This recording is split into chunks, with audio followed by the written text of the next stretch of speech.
I learned another lesson doing Frank's Place, that so many Black actors are so broken and damaged that when you give them a little attention, they don't even know how to take it.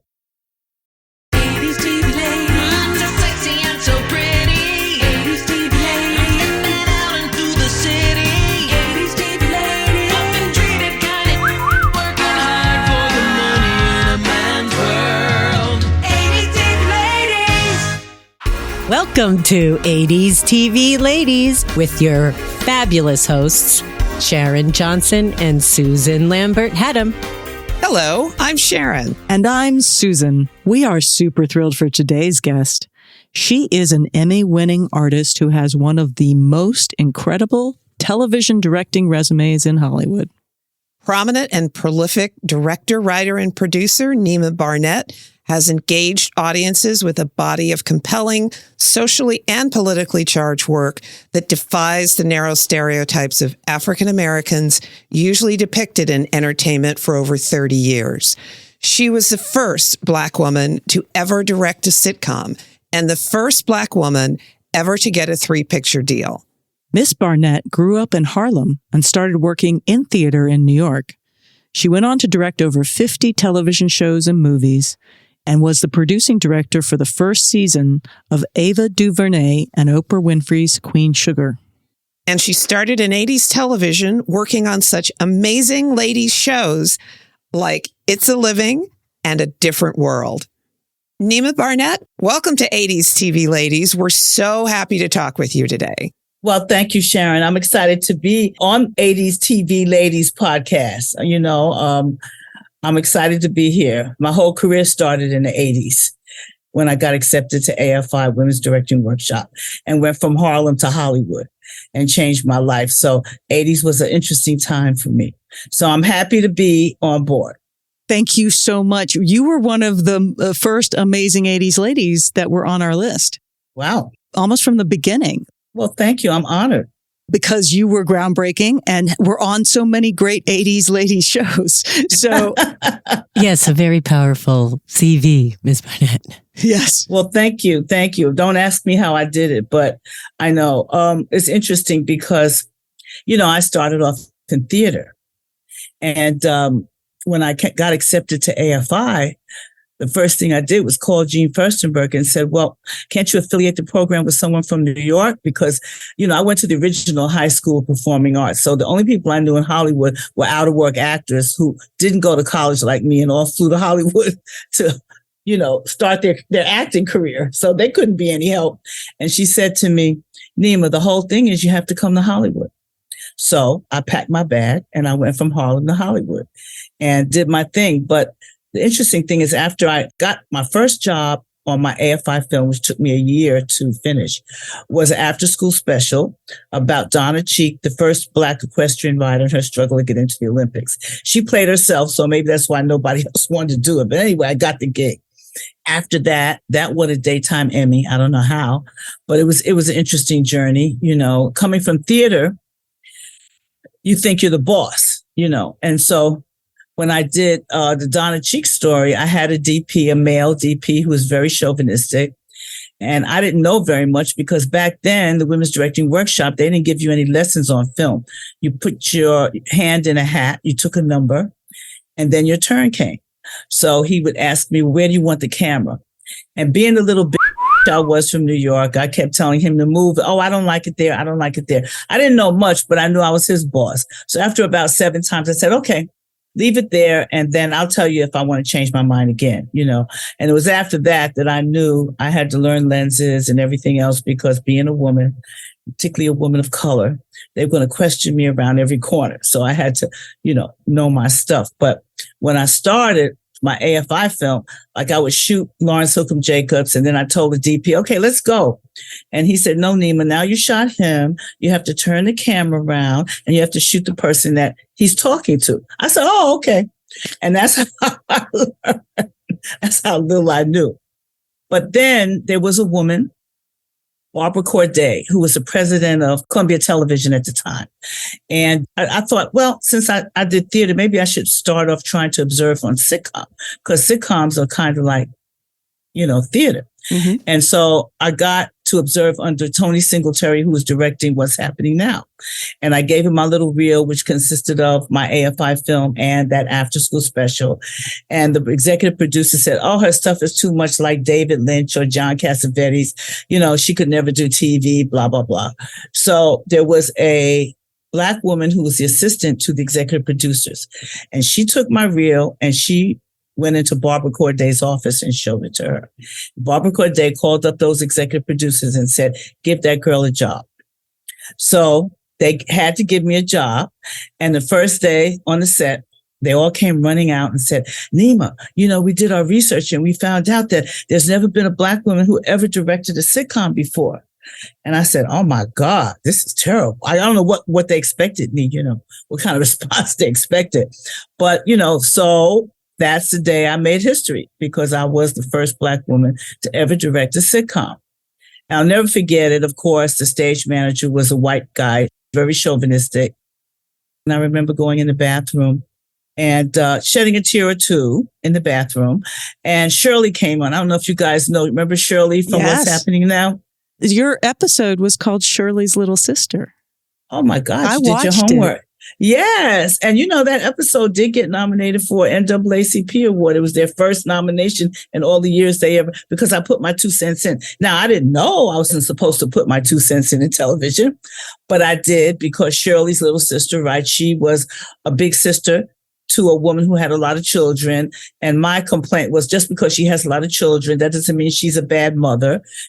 She volunteered her kids to be in the Big Sister program, on and on and on. They looked at me like I was on crack, but I got things changed, and Shirley came in and she said, what's wrong? And I said, well, nothing, I'm okay.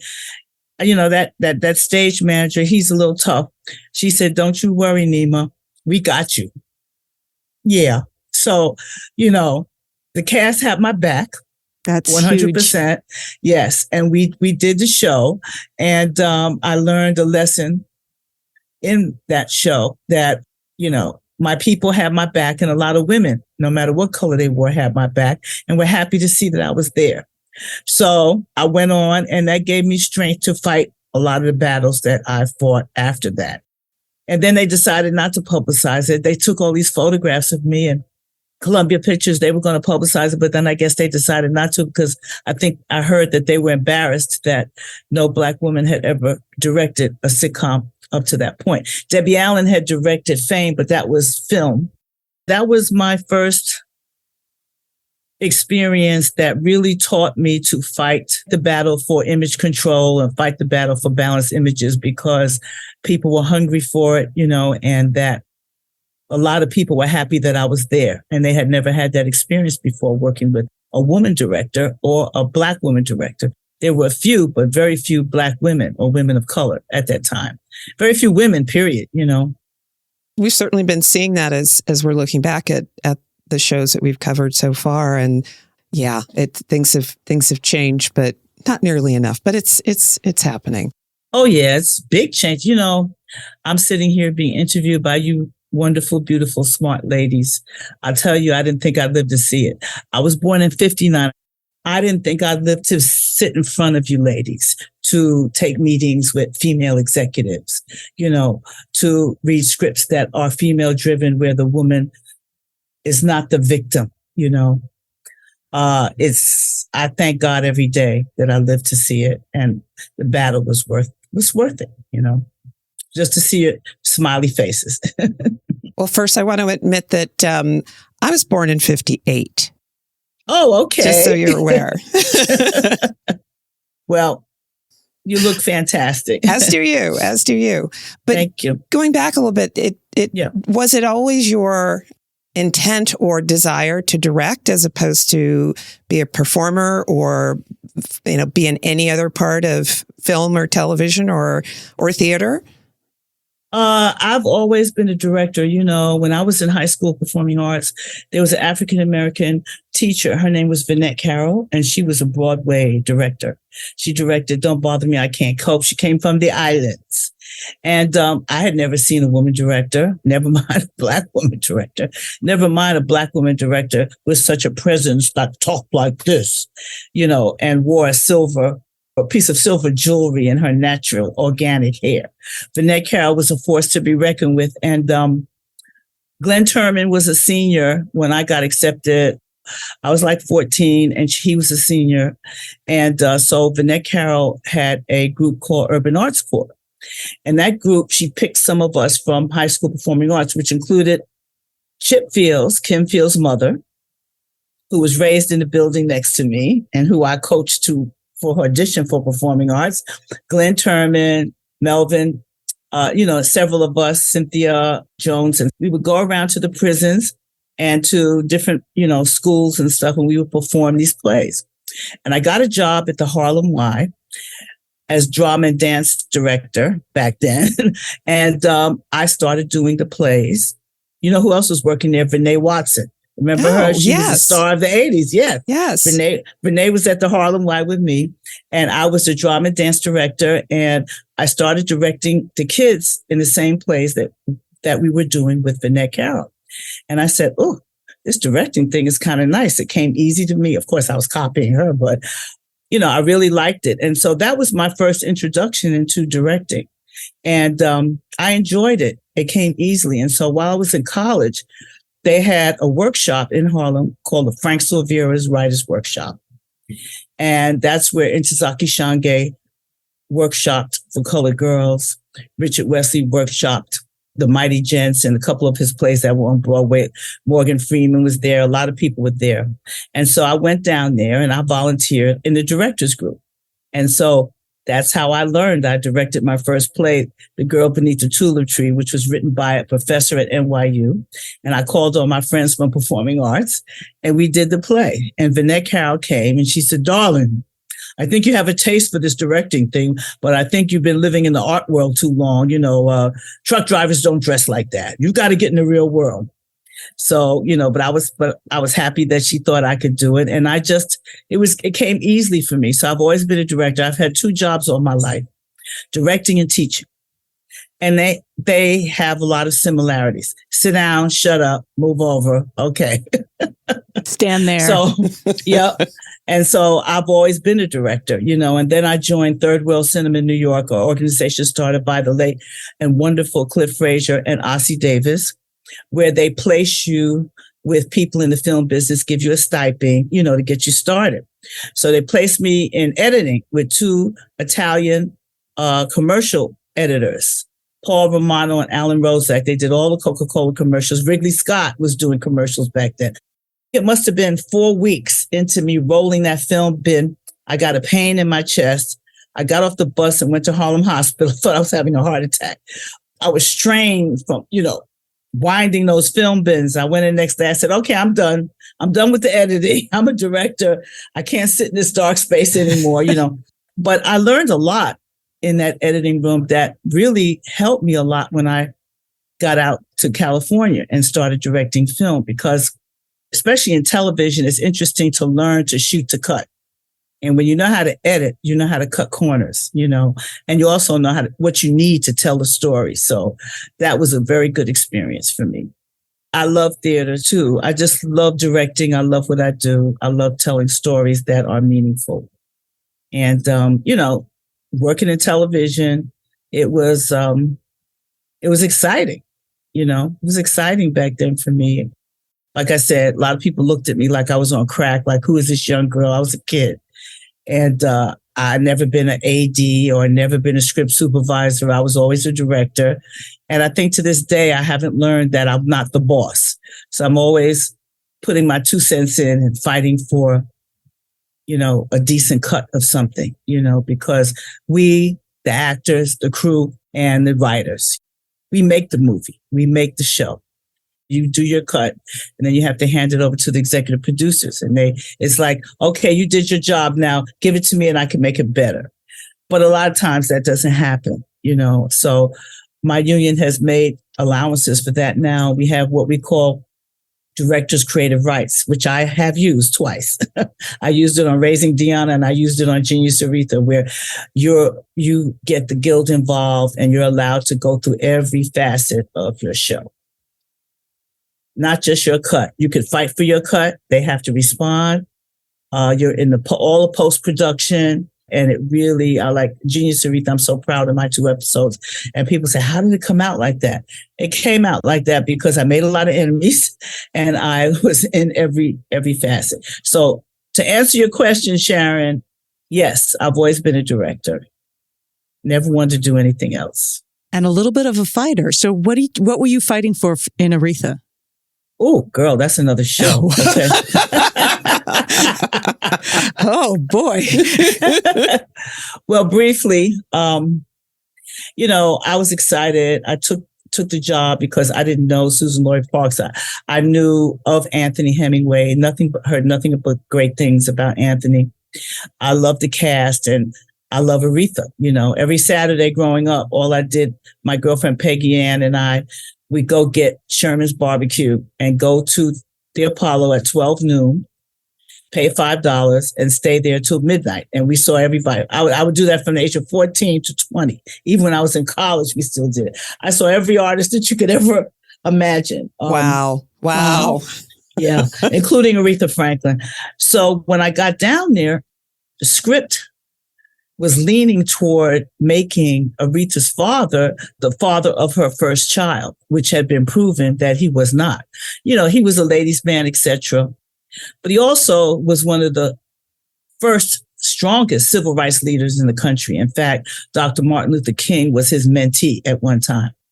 They begged me to do the 2 episodes because it was about young Aretha, little Aretha. And since I was known to be an actor's director, I'm sure, they wanted a woman. So they could probably blame me for any inaccuracies that go wrong, But I was not in for that. I didn't come down there to make a movie about her father, perhaps impregnating her. I came down there to make a movie about Aretha. So the battle started. Cynthia wasn't happy with the script. Neither were any of us, Pauletta Washington, who's now a good friend of mine, played beautifully Aretha's grandmother. And for example, there was a scene where grandmother was sitting in the living room. I changed the whole thing. I don't know if you guys saw, but now she was in the kitchen. I changed it. The original scene was she was in the living room and little Aretha came in and said, oh, Granny, Aunt so-and-so said I may have a baby inside me.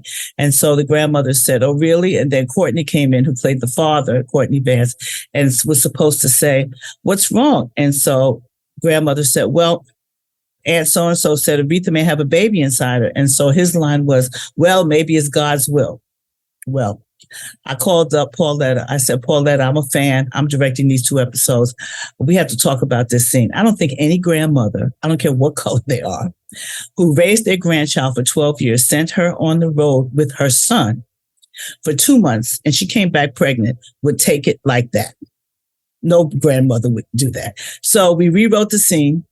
And it wound up being Pauletta taking Courtney in the room, slapping the hell out of him, saying you were supposed to watch her, on and on and on. And we rewrote the entire scene and Pauletta got an NAACP nomination for that scene. And that was just one of many situations during those 2 episodes that we had to go through. That was Ron Howard and Brian Glazer, imagine. It was also National Geographic. And I wasn't very impressed with either of them. I can say that publicly. They would say things to me like, we did Einstein and we did Picasso, and Einstein, he had sex with his secretary. And I was like, well, what the hell does that have to do with Aretha Franklin? Einstein's not Aretha Franklin. And like I said, I didn't come down here to make this kind of movie and I refuse. The producers didn't. I guess they were scared of me. They didn't. They were never on the set. One of them was on the set, and I know she hated being on the set. She was trying. I overheard her say, "I'm trying to control Neema," and she didn't know I was behind her. And I tapped her and said, "You're wasting your time. You can't." But there was another scene. If you look at the episode where they were on the Chitlin Circuit, and it was written as if he was in one bed, she was in another bed. He had his underwear on. She gets up and said, my stomach hurts. It looked very sketchy. So I spoke to Courtney. I said, we have to change that. And I have to say, the cast had my back 100%. And Cynthia was fantastic to work with. And so they all were. And so I rewrote it and I told him that I'm going to have you shining your shoes because I remember my father used to hand shine his shoes. Then that's what I'm going to do it in two shots. one with you shining your shoes, one with you in the bathroom. He's fully dressed. He has his suspenders, his pants on. He's shaving. And through the mirror, you see little Aretha get up out of bed and walk toward him, become a two-shot with him in the foreground, her in the background. And she says, Daddy, my stomach hurts. And he hands her the Alka-Seltzer and said, here, drink that. I told you about hanging out last night. Now go get dressed because God doesn't wait for anybody. So that was the scene. Cut to, I get a call from the producer, the one that tried to control me. Neema, where's the footage? Where's the footage? I said, call the editor. So she calls the editor, where's the footage? The editor said, that's it. This is footage. So I thought to myself, checkmate, okay? Done and done. One shot. One shot, not going out like that. Good luck. And we had the great luck of getting Ron Howard's editor for the second set of editing, who is an African-American editor, who's excellent, who won an Oscar for Cutting a Beautiful Mind. And I worked with him on Raising Dion, and he came in, he had a little time. He was on his way to England to cut Ron Howard's new film. And he came in and he recut both of my episodes back to the original way. And they couldn't say anything to him because he's Ron Howard's editor. So wound up being a good situation, you know. I mean, they hated me to the point is when it was ready to come out, they called my agent and said, well, make sure Neema we don't want her doing any publicity for her 2 episodes because which I let go. I didn't care. As long as my cut was locked and I was happy with it, I just wanted my shows to be good. And they were. So it was a battle that once again showed me that, unfortunately, a lot of production companies, and particularly white production companies who decide to do stories about people of color, are not really used to the people of color that they hire coming in with an opinion, coming in, contradicting them with certain things, because it's like on Raising Dion, you know, I had issues with the star and her image as a young Black woman. And the showrunner was like, well, you know, my husband is Cuban. Well, okay, yeah, okay. So what does that got to do with a Black woman? I don't get it. You know, they get insulted, but no, but it doesn't matter to me. I battle on. And as long as I get the job done and I get my point across, everything is not worth fighting for, but some things are. Aretha Franklin's story was worth fighting for, and we all fought for it. And I think it came out, you know, well. I mean, he was a womanizer, but even in my 2 episodes, I made them put in a scene that he was also a strong civil rights leader. He was not only a womanizer, you know, he was a civil rights leader, and he did a lot more than just run after women. Yeah. And I'm very proud that in my 2 episodes, we got that in. Yeah. And it wasn't easy, but it's okay. How do you decide when to fight? It depends on the subject, you know. Mm-hmm. It depends on how strongly I feel, you know, like in Raising Dion season 1, which I'm very proud of my 2 episodes too. I had to fight very hard for those. But, you know, the showrunner had no idea how a Black woman lives, about Black culture. You know, she was a single mother whose husband just died.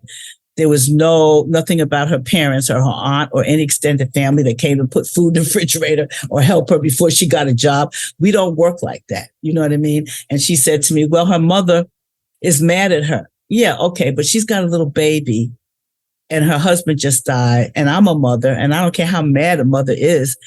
If her daughter's husband just died and she's in trouble and needs a job, the family is going to be there. You see what I'm saying? So It was just that battle, or like she's a dancer. There was no Black artwork on the walls. Listen, I went to the original high school performing arts. I have a lot of dancing friends. You know, it was just a lot going on. And she was trying to make, I'm trying to make a show that everyone can relate to. I said, everyone will relate to it if it's good.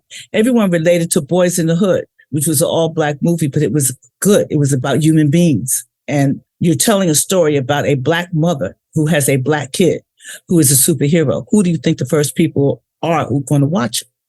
Yeah.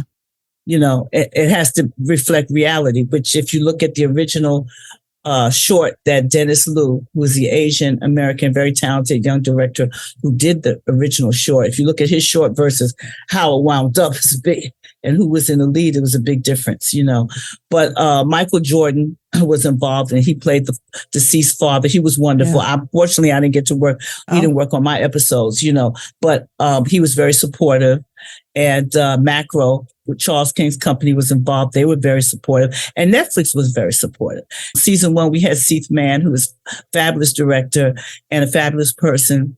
And, he kind of did the whole book that got the show sold in the first place. And so he had my back 100%. It's important when you do these shows that you're working with showrunners that trust you and have your back and fight for what you're doing is right. What are some of the other challenges about coming into an established show and doing an episode or trying to, bring it the authenticity or whatever it may need to tell the story properly? I think that I'll just give you another example.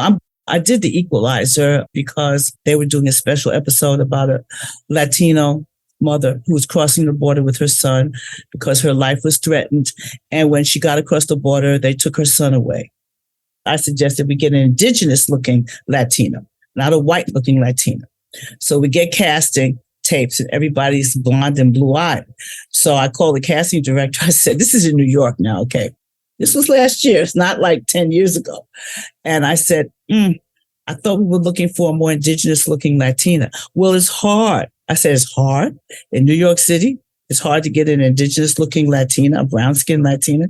So, wow, whoa, but we wound up, Queen was on our side and we wound up getting someone, very talented young woman. She was Puerto Rican, but we changed the script because every Latina doesn't speak the same way. Yes. So we had to fix that. Mm-hmm. And, the show came out very good. I knew I wouldn't be back because of the battles that I had to fight to get it done, but it's okay. I was proud of that episode and proud of what I could bring to it. When I did Reasonable Doubt, I didn't have any battles at all. The script was working. The showrunner was fantastic. The cast was fantastic. I just did my thing. But it sounds like they come to you when they have something that they know needs to be done well and be done sincerely and be done right. Yeah, well, I hope so. Yeah, I usually get little problem areas, they're specific about it. Well, you have to know that the first young lady they cast for Aretha Franklin was lighter than me. And when I got down there, and you know how you have, Anthony had all the cast photographs up on the wall. I said, who's that? He said, Neema, sit down. You're not going to believe it. That's little Aretha. I said, oh, no, Anthony. She can't be little Aretha. She's lighter than I am. Who would believe it? They cast it without him. And so we went. I was nervous because my 2 episodes centered on her. Mm-hmm. And finally, after shooting a week, they let Anthony recast it. He had to recast and he had to shoot that entire week over. But this is just an example. And the reason why I'm highlighting it is because, I was a Ron Howard fan. I didn't know Brian Glazer. None of them came down on the set to meet me while I was working. I didn't really get any respect except from the people who hired me, who never came down. They were very, very, very nice. And now they're doing Martin Luther King and Malcolm X. It's going to be interesting to see how that comes out. And Gina is executive producer. She's not a pushover. So, Gina Blythewood. So I can't wait to see how that comes out because they thought they had a problem with me. I'm sure it's going to be good because Gina's not going to, go for any okie doke, But I was very disappointed at the treatment and the attitude, and I think that when we did it with Anthony and myself and the cast, they met their grandmama drunk. They realized this, got a slap in the face that, I don't care how big time they think they are, there are talented people of color in Hollywood who are going to fight them back. And it doesn't matter whether you call us back again. What matters is the image control of our people, and also the image control of women in general, always playing the victim, this, that, and the other. It's just a constant, it's changing now, but it was constant, So I don't think they're used to it. Still, unfortunately, I guess there's only a few of us who do speak up. I don't expect anybody to speak up on my behalf. I could do it on my own. And, directors come and go in television. So we have less to lose. We're in and out anyway, but the actors and the other people, they're there for the duration. And so it's not as easy for them to speak up. I don't think they had any people of color executives, in their organization to send down to help Susan Lloyd Parks, who had never run a television show before. She was a playwright, So it was a difficult journey, So I think, it's just one of those things where you just have to fight when you feel it, when it's necessary, when it's just like, oh no, this cannot happen. I've even used lines like, oh, Black Twitter's going to kill you if you do this. But they understand that. Oh, yes. You think so, Neema? You think so? I said, oh, girl, you better fix that. Nobody wants that. No. Nobody wants Black Twitter to get them. So, yeah. And it's Aretha. I'm like, I don't understand. This was 2021, right? Yeah. Yep. Yeah. I was down there maybe about 5 months. It was a long journey. I did episode 2 and 3, and I'm very proud of those. It was just a battle with everything, with the Martin Luther King character. She cut that out, and my man put it back in. It was just, that's that journey. Well, let's take you back to the easier times of 80s television. Okay, yeah. Okay, this is probably a good time to take a break. We'll be back. Susan, we got to tell our listeners about our new sponsor for 80s TV Ladies, a podcast called Grits with a Side of Murder. It's about amazing true crime stories with a dash of humor and a splash of alcohol. I am a secret fan of true crime. Can't listen all the time because they freak me out, but I always get drawn in. I am such a sucker for a good story. The title alone on this one makes me happy. Grits with a Side of Murder. So take a listen to their trailer and check them out. The link is in our description. Are you a true crime fan? A true crime lover? And you're searching for a new podcast to binge? Then you need to check out Grits with a Side of Murder. The host is Tammy, and she has a plethora of crazy co-hosts that join in with a dash of humor and a splash of alcohol. This is the kind of stuff you can only get from South Louisiana. And just because we're from South Louisiana, that doesn't mean that those are the only crimes we talk about. We cover crimes worldwide. So check Grits out on any of the platforms where you listen to your podcast. Or go to the website, gritswithasideofmurder.com. Now tell your mom and them we said hey, and go listen to Grits with a Side of Murder. And we're back, and better than ever. I'm curious about that moment where you saw your name on television, directed by Neema Barnette. Mm-hmm. Did you have that moment? I did. What did that feel like? I cried. I was shocked. I was more happy to get that $3,500 check because we had been so broke. I mean, at that time, that was the most money that I had ever gotten in a week. Directing theater, you're lucky if you get that in 6 months, Yeah. I felt a sense of accomplishment, and I felt a sense that I did it. I got through it, and I learned a lot, and I enjoyed it. There were ups and downs. There were ups and downs through all of it. But it prepared me for when I did Frank's Place and wound up getting signed by CAA, and then, did a lot of those 80 shows like China Beach and It's a Living. Seventh Heaven. Okay. That was another time that they hired me because it was a special episode with Jessica Biel? Yes, Jessica Biel. Her high school coach was harassing her sexually. So that's what the episode was about. And I remember the Aaron Spelling people sitting me down and saying, Neema, we like your work with actors. We heard that you like to change the lines. Let me give you the rules. And Aaron Spelling, no one wears hats, no one wears glasses, and no one changes the line. I said, okay. There wasn't even a woman emptying garbage on Seventh Heaven. There was not even it wasn't a purple face or a green face. It was just all white faces. And, it wasn't easy. It wasn't easy, but I found that what I didn't know, I asked because I would feel more stupid trying to pretend that I knew things around people who've been doing it for 20 years that I didn't know. And I think people opened up to me more because I admitted what I didn't know and that I wanted to learn. And then I was really good at what I did know, which is I had a sense of literature. I learned the lenses. I knew how to block because I had blocked in theater. Those things. And, I learned as I went, but it was, I think it was a time where I didn't look back. I just kept doing it. I didn't realize what I was doing. When I did Better Off Dead, was it in the 80s? 93, early 93. So 93. Okay, girl, you got it. You know it. I did a little bit of homework. It's a Living. Yeah. That was my first one. So I'm very curious because you did like 3 episodes of It's a Living. And we've covered It's a Living. So we talked to Paul Kreppel. I'm sure I was the only Black director they had. Yes. I had a great time. They were very open and receptive. Anne was receptive. Cheryl Lee Ralph, that was easy for me because that was almost like a play, and I really enjoyed it. When I signed, I did that after I signed with CAA. It was Ron from CAA, who's in charge of television. He said, "You're a Black girl. You got to learn to do every format." I said, "I want to do movies." He said, "No, you got to do everything." I said, "Okay."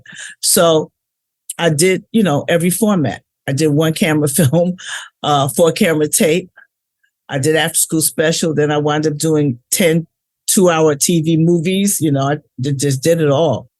My AFI film was at the Whitney Museum at the New American Filmmakers Series, Sky Captain.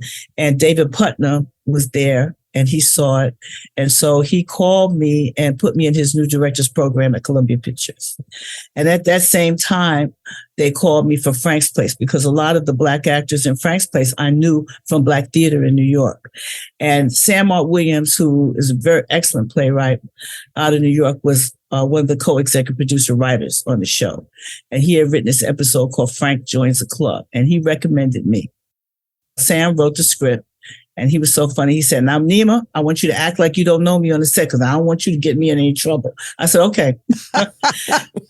And so one of the roles was I had suggested Max Julian, and Hugh Wilson, who was wonderful. He didn't know Max Julian. And then I said, "What about Ron O'Neal?" He never heard of Ron O'Neal. So I brought in Superfly and I showed him Superfly because my husband is a Black movie maniac. He had every movie. And I said, "You should get him." So we got Ron O'Neal. And I will never forget the first day. I was so excited and I went on, to meet him. I said, "Hi, Mr. O'Neal. My name is Neema Barnette." He was chain smoking. He had his head down, chain smoking. I said, "I'm so happy to meet you." He didn't say anything. I said, I thought maybe I should say one of his lines from the movie. So I said, "Nigga, your line is still ready. You could get it if you want." He looked up. He said, "What'd you say?" I said, "Nigga, your line is still ready. You could get it if you want." He said, "Wait, that's my shit." I said, "Yeah." He said, "Who are you?" I said, I'm the director. I'm Neema Barnette. I'm the director and I'm a big fan." I learned another lesson, that the Black actors who I thought were so brilliant, I saw him do Othello at the London Theater. So I knew he could do more than Superfly. And I learned a lesson doing Frank's Place, that so many Black actors are so broken and damaged that when you give them a little attention, they don't even know how to take it. And I was a New York theater snob looking at these movies going, why are they doing this? Why are they doing that? Why aren't they doing something better? Then I got out to Hollywood and I learned through osmosis. I learned the answer. People have tried before us and people will try after us. It's a hard, tough road. It's a hard battle to fight. And I treated all those actors with such dignity and glory.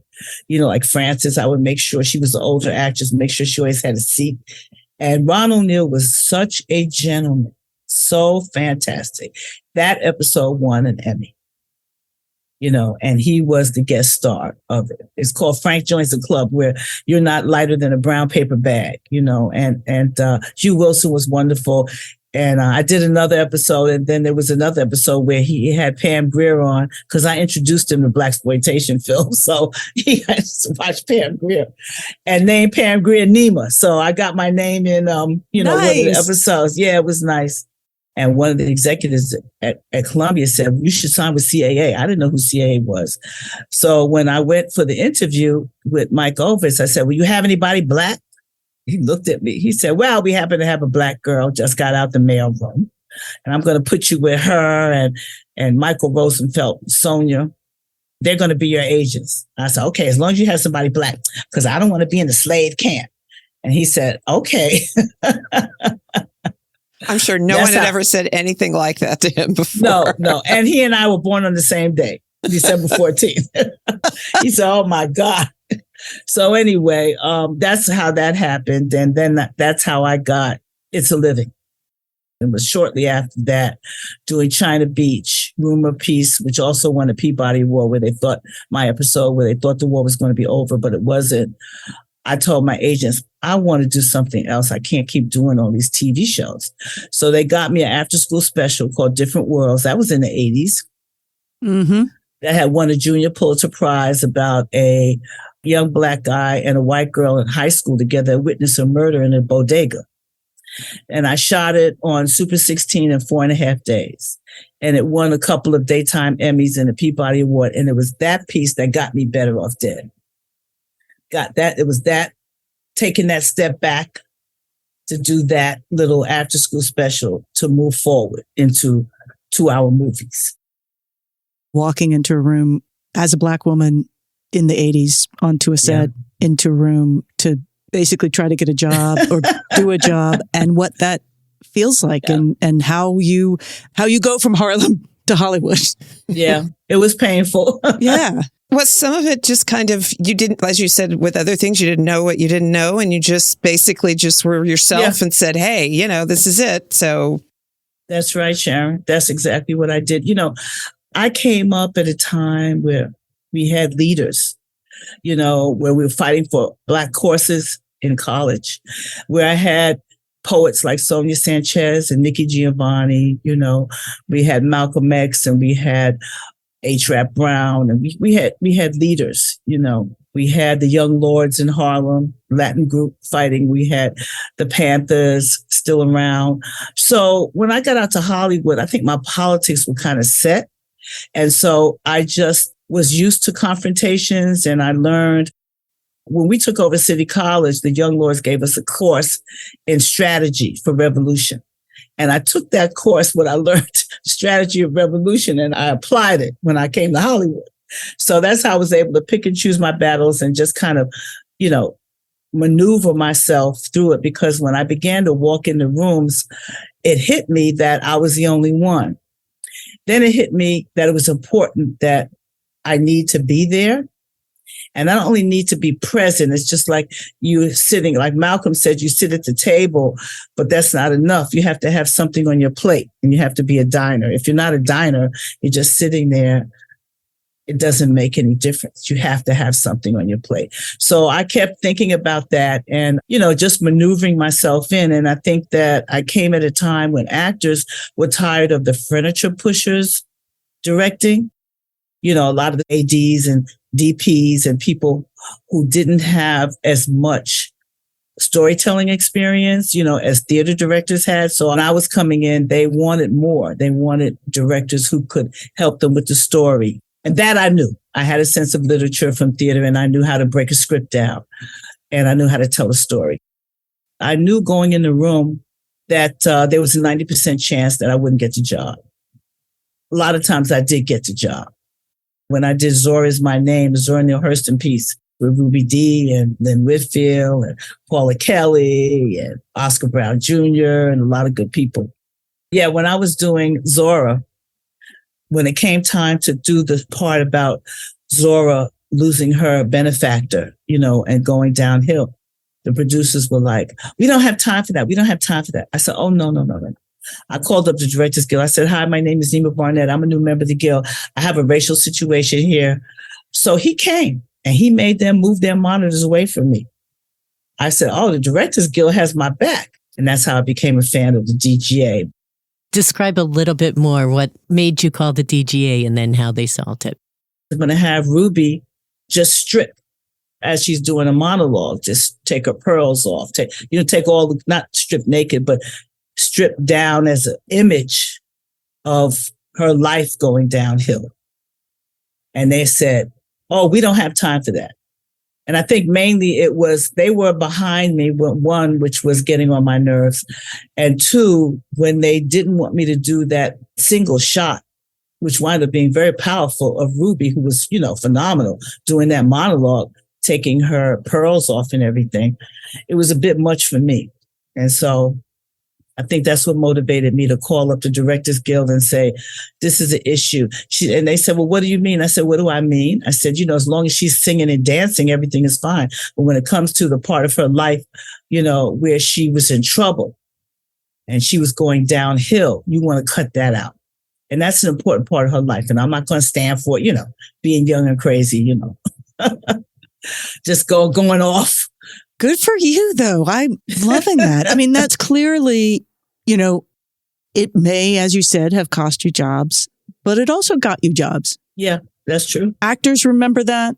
Yeah. Producers, when they see it finally done, they're like, okay, fine. Oh, listen, it was such a big hit. It got such great reviews. And, what makes me the most happiest, I'll tell you, must have been 2 weeks ago. I was going through Instagram and this organization, African American Women in Film, had written, I was on YouTube and I ran into this piece that Neema Barnette directed called Zora Is My Name. And she was so impressed with it that she put a piece of it on Instagram. And I thought, that's why I fought. How many years later? I mean, my God, 30 years later. And it's in every library. People still quote it, and in television, work doesn't last that long a lot of times. And to see it on Instagram, of all things. You're inspiring a whole new generation. With the truth. Yeah. That's the thing. It's like I went for an interview once in the studio. Guy wanted to do a story of the Panthers and he was going on and on and on. And so I said, but it didn't happen like that. And he said, no, I know it didn't happen like that, but that's the way I want to tell it. So I got up. I said, well, I guess this meeting is over because I'm not a distorter of history, that I cannot do. I mean, there's a lot of people in our business that have a lot of nerve, a lot of egos, a lot of overseers of other cultures. And you run into them mainly when you're dealing with stories about other cultures. So as long as people feel they could be an overseer, I think they feel comfortable. We have so much talent. We don't need overseers now. We need collaborators. If you're going to collaborate, that's fine. But if you're going to oversee, I think you just need to buy a plantation and get some slaves because nobody wants to deal with the overseer at this point. Yeah. I think that things are changing for the better. My God, a lot better. But there's still issues. Certain shows go on television because of the content and what they're saying. There's still a controlling force around, but it's getting better and better. Sorry, I went off the beaten track. Let's talk about a different world. Okay. Great experience. I was mainly doing Cosby's, and Thad Mumford was one of the executive producers. I was under contract with Carsey Werner, and when Debbie didn't want to direct the episode, they would fly me out to do it. I did several episodes I was very proud of. They came out very well. One with Glenn Turman and Denise Nichols, got to work with her. And the kids were great. A Different World was a great experience. I had a couple of episodes, like once they wanted to put a mop on one of the young actresses' head and she was crying and I had to go in and deal with, I can't remember the line producer's name. He was not very happy with me. But, I fought. We got the mop off of her head. I bet she appreciated that. She did. But that was a battle, and then they went into Debbie. And, well, Neema's not doing what we want to do. Debbie said, well, why are you coming into me? I can't help you, So Debbie had my back. And I did Yvette Bowser's first I think it was one of her first TV writing show, who's now she's a very famous writer and showrunner. I think I directed one of her first episodes that she wrote. And she was happy and I enjoyed it. It was fun. And was that your first time working with Debbie Allen, or had you worked with her before? No, I did not. I worked with her sister on the Cosby Show, but I had never worked with Debbie Allen before. I didn't work with her then because she wasn't around. I love Debbie and how she's been able to use her fame to do good. I really enjoyed the Cosby Show. It's very creative because, Bill did not like to rehearse. So you come in on Monday, you read the script. And how I got my first episode was my friend had a mother's group and I was directing Frank's Place. And Tom Werner's brother was at Culver Studios and saw me direct. Peter Werner told Tom Werner about me. And then Jay Sandridge called me during my lunch period into the room and said, I'm Jay Sandridge. I'm, work at the Cosby Show. And I was looking at your episode of What's Happening Now. I don't know if you could direct Bill Cosby because he never says the same thing twice. He never moves the same way. And you have all these strange film shots in your sitcom. And I didn't say anything. I said, mm-hmm. So cut to, I'm in New York directing the play. They called me. They say they want me to come to the set to meet the executive producers and meet Bill Cosby in Queens. So I go up there and they said, well, can you observe? I said, no. I said, I can't observe. I'm directing a play off Broadway. If you want to hire me, just hire me. And I said, by the way, Mr. Cosby, my friend has a mother's group. And I was wondering if I could get tickets, for them.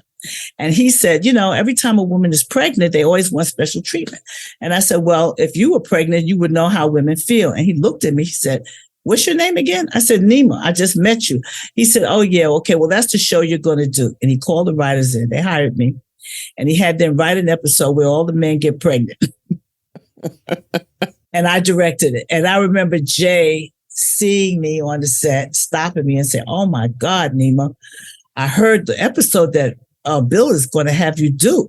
And aren't you directing a play? Didn't your play go off Broadway? I said, yeah. Oh, well, I'll talk to Terry Guarneri, who's one of the producers. And I think, I let them give you another episode. I'll take that episode. So then I did my Black women thing, put my hand on my hip. I said, that's okay, sweetheart. I got it covered. I said to myself, you're not getting that one. The funny thing was that episode got nominated for International Monitor Award. And they gave the ceremony at City Center. Jay was nominated. All these old guys were nominated. And I won. I won the International Monitor Award for Best Directing for The Days of Spores Landing. So after I did that, they signed me to a 2-year pay play. And it was great. Because like I said, Bill didn't rehearse. Come in Monday, like the script or not like the script. Tuesday, we do a rehearsal, a reading. Wednesday, we would do rehearsal without him. And Thursday, we would shoot with a live audience. And that was it. So there was really basically no rehearsal, just a little bit, because mainly the scripts weren't ready. And it was almost like live theater. I think that's why I had such a good time and I enjoyed it so much, because it was spur of the moment, And I was able, they let me do whatever I want. I was able to shoot. I shot film style because that's what I knew. It was exciting in front of a live audience. And Bill had an isolated camera because he said whatever he wanted. Everybody else had to stick to the script and it took forever to cut an episode. But it was very creative, very creative time. If you come in with creative ideas, it's good. If you don't come in with anything, it's not good. So I guess by my husband having done stand-up, I knew how to handle Mr. C. It's like you laugh at the jokes that even aren't funny, and then he wears himself out. He goes in the office, takes a nap, and then we rehearse everything while he's sleeping. And then he gets back up with a bunch of energy, and then we go again. So that's just like my husband. He did the same thing. So I just said, oh, yeah, Mr. C, maybe you should, go in the office, take a nap, and we'll just go rehearse. Okay, yeah, good idea. So that's how we got it done. But I learned a lot about comedy. Viacom became a fan of mine, and they gave me a lot of work in the 80s. And I did Diagnosis Murder with Dick Van Dyke, which was a joy. What a wonderful person, funny. I was too green to know what not to do. So, some of the dialogue was just so bad and so wordy. I broke out laughing, and Dick would say, "What's wrong?" I said, "I'm sorry, Dick, but I don't understand a word you're saying." He said, "I don't understand it either." Coming from theaters, like some bad writing is just hard to digest, But yeah, so I was very fortunate. I learned a lot about comedy from these people. Then I got to work with John Ritter on Hooperman in the 80s. Then I got to work with Jason Ritter, his son, on Raising Dion season 1. Oh, that's right. He played the villain. That's right. He played the villain. So I brought a picture and I said, "Look, that's a picture of your father and I." I directed him. So, yeah, and it was fun. I enjoyed it because every show was different. And I got to fulfill creative juices in a different way. It was challenging, back then. Difficult, yes, in the fact that you feel the stares, you feel the doubts until you do what you do, and then they feel a little more comfortable. I got more comfortable with my ability as I went on. But what I knew from the beginning, I was very comfortable with, and that's my sense of actress and story. You felt alone a lot. I don't know why. I mean, I guess because I didn't see anybody who looked like me. And, there weren't very many women who were friendly, to me. Then when I met with Rosalind Heller and, of course, who, the queen of women's lib. Gloria Steinem. Thank you. Okay. Gloria Steinem was a producer, right? Yeah, she was. She was one of the executive producers of Better Off Dead. I got a meeting with Gloria and Rosalind, and they said, "What do you think of the script?" And I said, "Well, it's typical. You have the black girl who's in jail and the white woman who's her attorney." I think it was the first white woman, black woman movie that Lifetime had ever done. And so she said, "Well, what would you do?" I said, "I switch it around. I make the black woman the attorney who thinks she could do what her boss does, and she reaches a glass ceiling, and the white girl would be the bad girl." And they looked at me and they said, So I got my car, and then one of my agents called me. He said, "Pull over, you got the job." I said, "What?" Because when he called me first and he said, "How'd it go?" I said, "Oh," I opened my big mouth. I told him what I would. I told him to reverse the whole thing. Well, obviously it worked. They hired me. And I got to do Better Off Dead to work with Mayor Whittingham and Tyra Farrell. And that movie got rave reviews. And they said, "Why can't all Lifetime movies be like that?" Of course, it had every political issue but the kitchen sink, because you had Rosalind Heller and Gloria Steinem, But great experience. Got to work with Uli Steiger, a great DP. It was a racial issue there with Lifetime. They were calling me, telling me I was giving the black woman more close-ups than Mayor, which wasn't true. I knew it was a racial issue, but I was directing. I didn't really have time to deal with it, but I just didn't pay him any mind. I just went on and did what I did. I got to hire my editor, David Beatty, who cut my AFI film, and we cut the hell out of it. We did a great job. We worked hard, and it was exciting. I had my friend Julie Dash, who's fabulous, who did Daughters of the Dust. She came out to Seattle with me just for a couple of days to visit, and it was exciting, doing the movie. I shot it in 18 days. And then they gave me a viewfinder that the whole crew pitched in, which was nice. That's a lovely gift, getting a yes, viewfinder from the crew. It was. And I was very happy. We had a great time. I mean, if I don't feel comfortable in an environment, I can't do my best. I don't do well creatively with a bunch of people on my back and too many restrictions, and I don't restrict my department heads. I hire them for their specialty, and I let them do it. I have, of course, as you know from talking to me this long, I have opinions. What good director doesn't have opinions, But I'm a team player. You can't make a movie by yourself. It's a team. And so we had a great team and we made it work. And then Gloria, of course, being famous, she took it all the way, all this publicity and everything. It was fun. Oh my gosh. Yeah, I was proud of it. It came out to be a good movie. It's a classic, Mayor was fabulous. And when I met her the first day, she hugged me. She said, "I'm so glad you flipped that around. Gloria told me you were the one to flip it around." And she played the hell out of that bad girl, I'm sure she loved it. She's always playing the good girl, if you will, the sort of down the earth, salt of the earth kind of character. That's correct, Sharon. No, she loved it. She worked it too. It was a joy. And Tyra worked it. A lot happened. Mary got pregnant in jail. It was a mess. There's a lot going on in that movie.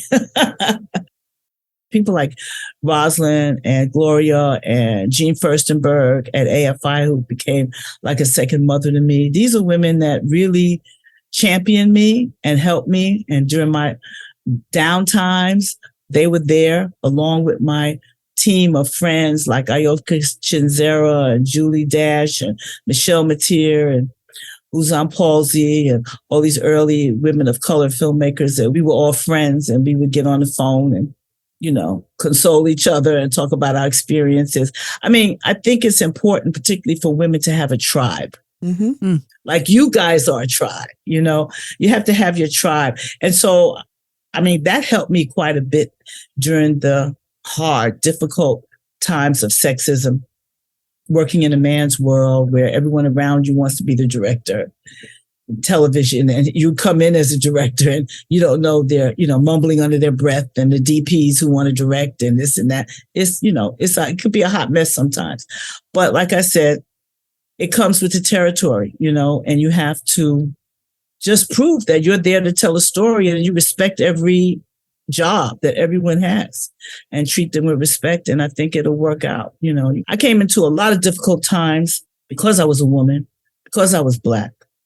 But it was okay. I knew, sometimes you could feel when these things are happening and people don't trust you or they don't respect you or they think you're just there. And I mentioned Warren Adler before because when I started working a lot, I called him. I said, Warren, are these people just filling a slot? He said, Neema, there's no affirmative action in this business. Because back then there wasn't. Tell us a little bit about how you got involved with Queen Sugar and that story. Well, right on the height of me doing all these TV movies and stuff, Gail Diva, Scattered Dreams with Tyne Daly and Joe McCraney, Lisa Silverstone. We talked to Tyne. You did? We did for Cagney and Lacey. That movie got an AM People magazine and won 2 Emmys. I don't know how I did it. It was a big movie and I did it in such little time, but I did it and I did it well. It came out great. Anyway, I was at the height of TV movies and my mom got sick. So I went to New York. I left CAA. I left everything. I left my daughter and my husband in LA too. And I went back home to Harlem to take care of my mother, which lasted 5 years. So when I came back, I didn't have anything. I didn't have an agent. I didn't have a job. Gil Gates called me. This was in the late 90s. They didn't have anybody Black at UCLA who had a master's, so they asked me to teach. So I took the job to teach once a term there. Then Barbara Corday became head of USC. So that's how I was making a living. I was teaching at UCLA and USC. Then Mara Brock called me out of the blue, and she wanted me to direct a block of Being Mary Jane on BET. And because that special episode, like you said, with Jill Scott, and I didn't have an agent or anything. I said, I'll do it. So I did that. And Paul Garnes, who is Ava's producing partner, was the UPM on that show. Paul said, you should get Neema Barnette. I just worked with her. The crew loved her. I guess he thought the crew loved me because they all pitched in and bought me T-shirts with my face on the front and my saying, cut and print that sucker on the back. So I guess they did love me. That's my saying when I like a good take. Ava called me and she said, I'm going to offer you this job. You don't have to jump any hoops. You don't have to get approval from anyone. And I'm doing this TV show and it has all women directors. And I was like, huh? She said, all women directors. So what could I say? No. I said, well, of course. I didn't even know what a producing director did, quite honestly. But I said, yes, I'll take it, So that's how I got Queen Sugar season 1. And I was teaching it also at AFI. They put me on permanent faculty at AFI. And so I had to leave my little babies at AFI and go to do Queen Sugar. And that was a 13-month journey, season 1, with Ava. And I directed episode 3. She did 1 and 2. I did 3 and I did episode 7 with a group of very interesting filmmakers, Sally Richardson, So Young Kim, Kat Handler, Tina Mayberry, Tanya Hamilton, Victoria Mahoney. Yeah. It was a group, indeed, an interesting group. And we went on and we made season 1 of Queen Sugar, It was sweat and tears. I will say it wasn't easy, but, I had quite a bit of experience in television that I tried to give them as far as what would work and what wouldn't, but also keep what Ava wanted, which was not to do it the regular way, to allow, because these women were talented. They had done movies already, but they were trying to get into TV to make some money for years and they couldn't do it. So, instead of having a Luma crane, I told them, we'll just put the cameraman on a ladder and have him do a high shot, because you don't have the money. And so the ratings came out and I started getting calls. But what a joy it was to work on Queen Sugar. What a joy it was to work with all women directors. I'm thinking when Ava completed Queen Sugar was last season, she had called me back to be producing director of the final season, but I was booked. I couldn't do it. But I did do Naomi for her. But she's got about 40 something women in the Directors Guild. She created an army. She changed the face of television. Yes, she did. Yes, she did. That's the power that people in charge can do. And she used it for that. Oh, yes, she did. She is a force to be reckoned with, brilliant woman. And she changed the face of television. Yeah. And people don't give her enough credit for that. And there has not been an all-woman directing show since Queen Sugar. I doubt if there will be. I mean, Ava got calls from male directors. Why? That's not fair. They complained to the Directors Guild, how can she have all women? I mean, it was deep. But, Ava persevered and Queen Sugar was a fantastic show. Queen Sugar was special. It was a unique show. I'm honored to this day to have been a part of it, particularly season 1, which I think was one of the best seasons, but, I say that personally. But I think that with all the tears and agony that we went through, sometimes you need to go through that creatively to get the best product. So I wasn't surprised. Like I would always tell Ava, don't worry about the budget, because if it's a hit, and it was season 2, she got 2 DPs, 2 ADs, 2 sets of crews, Bottom line is to make it good. And that's what we did. We made it good. And then it went on for like 6 seasons, I think, and made all these women's careers. I mean, Sally executive produced that Lakers HBO show. Saw So Young Kim's name on something. She did a 5-part special series for Netflix. And Tanya Hamilton was one of the producing director on the Ridley Scott show. They're all doing amazing things. That first season set it off. I mean, a lot of people are working from the other seasons too. Ava gave Julie an episode one year, and then gave Ayoka Chinzera, my other old friend for 30 years, an episode. She loved it so much. She retired from Spelman, where she was head of Spelman, and now she's running around directing TV and loving it. I love it. And Julie did Women of the Movement as well, and a couple of other TV shows. They like it because they're independent filmmakers, Ava changed the face of television, and I adore her. And I always give her credit for reaching out and hiring me and really re-energizing my entire career. And you can't say that too many people do that. No. So many people don't remember who was there first and what we did. But she did remember. And I'll always love her for that. Yeah.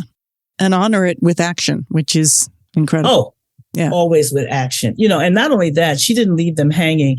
When the directors completed their journey on Queen Sugar, she had agents lined up for them. She made sure that they got agents.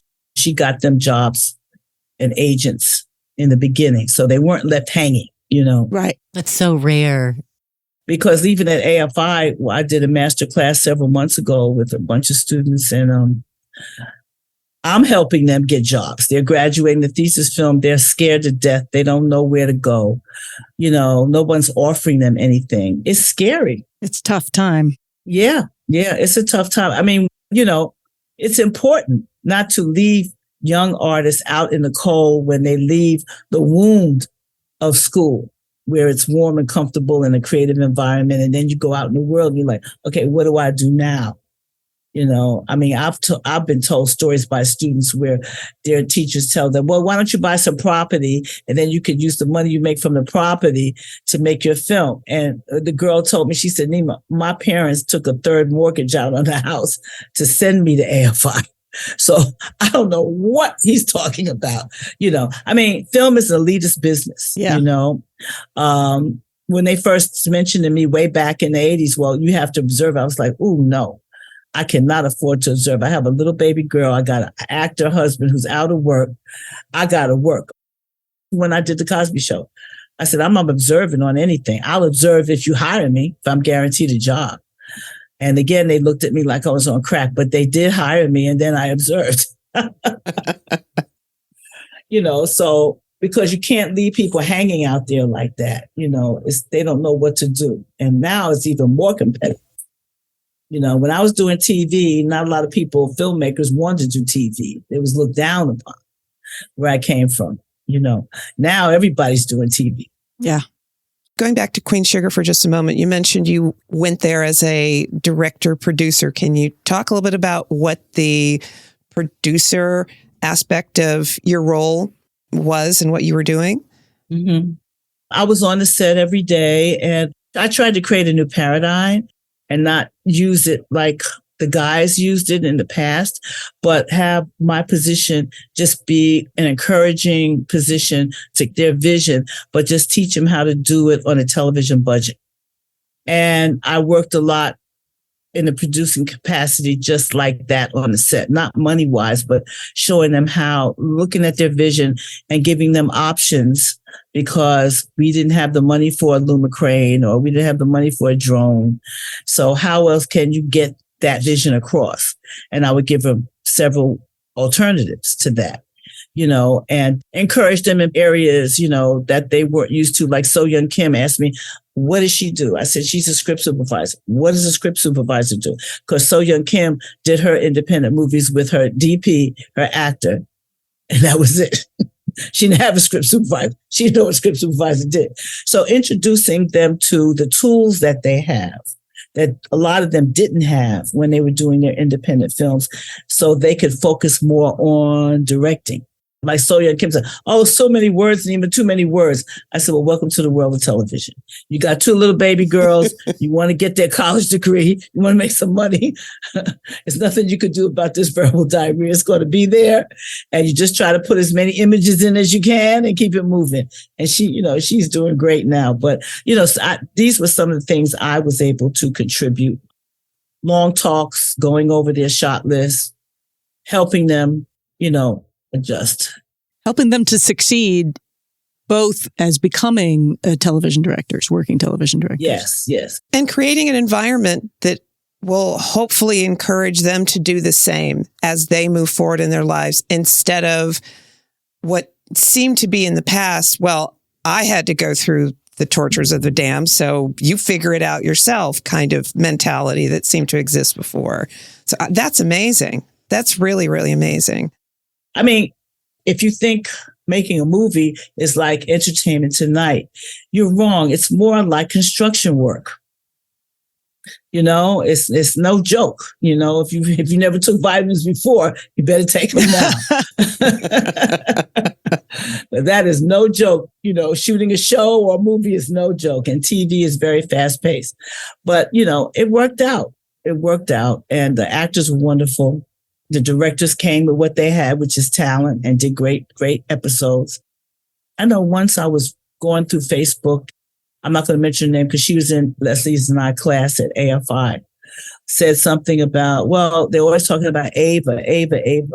And I got very upset and I wrote a rebuttal on Facebook. It's like, okay, yeah, because Ava DuVernay changed the face of television. And no one has ever since her done a show with all women directors of every color and every nationality. She deserves all the credit she gets. Yeah. Because trust me, there's a lot of people that didn't like what she did, as you can imagine. Sure. And what she did. But she held on, she held strong. And I was so happy that the show came out so beautifully, because that gave her something to really, stick her chest out with. And if you know Ava, she worked it. Yeah. She worked it, and she loves women. Yeah. And she fought for us, and she knew, from her own experiences as a young director and all the doors that were closed and all the things that people said to her. Trouble with women is that we don't get as much experience as the men, so we can't perfect our craft as much as the men can. And we need that experience. And like you said, Sharon, which is very important, for them to open up the doors to other women. That's the key. And I think that's what Ava wanted most. The future will tell. Since I left Queen Sugar, I think I mentored 12 women, got them all in the guild. They all, shadowed me, and I work with them. I still do it, and I'm sure a lot of other people do it. Thank you. That's hugely important. Yeah, you are to be commended for that. Yeah. Well, thank you. But, no, it's very important. I mean, I don't think I'm going to be commended. I do it because I know it's important, and someone did it for me. And, guys, I'm a street girl from Harlem, and I'm loyal. When someone does something for me, I don't forget it. And I know it's important, and you have to reach out. That's the main thing. We have to let each other in. And that's why I'm here today. Well, we so appreciate it. Because you guys called me, and I said I have to do it. I don't like to do too many, shows. You don't see me too much doing these things. I get some offers, but this I thought was important. You accepted ours. Thank you so I did. much. Well, I'm an 80s girl. Yeah. You are. Now, I just did you work with Susan Fales Hill on A Different World? I did work with Susan, and I worked with her mother, Josephine Permis, on the Robert Guillaume show. Oh, all right. So I loved her mother. Mother gave me a beautiful pair of earrings, which I still have in my jewelry box. I'm afraid to wear because they're so gorgeous. She got it from Paris. Her mother was friends with Josephine Baker. Oh, wow. Really? Susan Fales' mother was a star. I didn't go to Harvard. I didn't go to Yale. I went to City College, and then I went to NYU graduate school. So, like I said, film is the elitist business. And there's a lot of cliques and a lot of different tribes out there. So my battle was a little more difficult because I didn't have those Ivy League connections. Mm-hmm. But I got there, I got there. Where can people find you? My husband and I have our Black History mini docs. And I love them. They're so fun. They're so great. They're so make you want to go look up everything. It's great. Yes. We're going on our 10th year. And we were featured at the Abraham Lincoln Museum last Black History Month. A scholar from Harvard did a whole month, and every day showed Black History mini docs.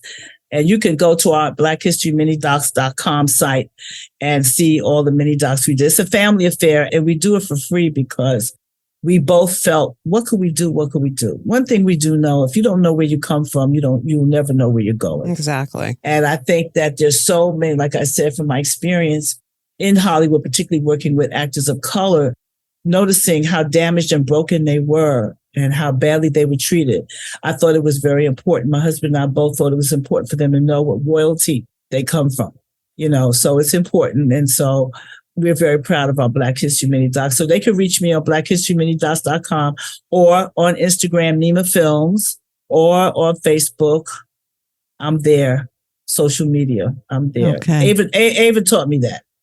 I was not on social media before Ava, but Ava does not play with that social media. No. She's like, you gotta do it. Well, she started as a publicist, right? Yeah. Oh, yeah. Yeah. She knows the power. Oh, yeah. She actually grabbed my phone and put me on those social media. She was like, Neema, you got to do it. So, and I want to take a minute to thank you women for what you do. I think it's fabulous. Thank you. And I'm going to be a fan because I'm a podcast person. And I'm honored that you guys called me because the 80s was an important time for me, important time for everybody in television. A lot of things changed. And so continue on, sisters, queens, continue on. Thank you. And we look forward to hearing your thoughts when you listen to some of the episodes. We always like to hear what our listeners think about the episodes. And so now you'll be one of them. So that'll be great. Love to hear from you. Well, thank you, Sharon. Take care, guys. Have a great day. Thank you. Thank you.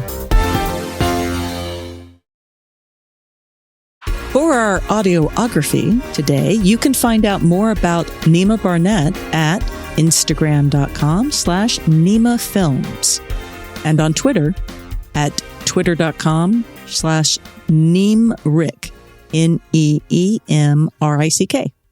And you can watch the really cool Black History mini docs you mentioned at blackhistoryminidocs.com. The advertising you hear on this show covers very, very, very little of the cost of producing this show. The best way to support this show and not hear ads is on patreon.com/80stvladies. We really appreciate your support.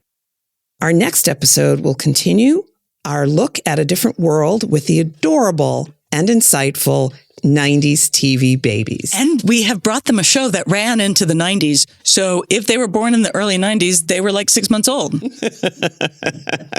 If you want to prepare yourself, here is the assignment we gave to the 90s TV babies. They were asked to watch the following episodes of A Different World. Season 1, Episode 1, the pilot. Season 2, Episode 1, Dr. War is Hell. Season 2, Episode 2, No Means No. And Season 6, Episode 9 and 10, Faith, Hope, and Charity, Parts 1 and 2. And of course, they were more than welcome to watch as many episodes as they wanted, and we're looking forward to hearing their thoughts about the show. We hope 80s TV Ladies brings you joy and laughter and lots of fabulous new and old shows to watch, all of which will lead us forward toward being amazing ladies of the 21st century. Like Neema Barnette. We wish.